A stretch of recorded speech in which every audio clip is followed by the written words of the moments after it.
How to transfer money from Gcash to ShopeePay.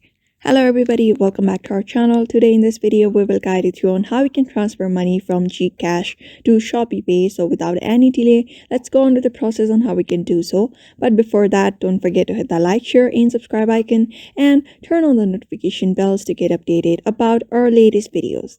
So in order to transfer money from Gcash, first of all, launch the Gcash application onto your device. After that, you just need to head over to the bank transfer section. You can find it, you can either scan QR code or directly go to the bank transfer section. At the third, you can find it. After that, you'll be finding your bank accounts here. You're just gonna click on this option called My Saved Banks. After that, you're gonna look up for the bank here. But since we're transferring the amount to Shopee, we're just gonna search Shopee on the search bar. After going and searching for ShopeePay on the search bar, just click on ShopeePay. After that, you'll be able to see this kind of interface on your screen where you just need to enter the amount and your account name. After that, your account number and the recipient email address. After that, just send money, confirm it, go on with some verification process, and the transfer will be completed.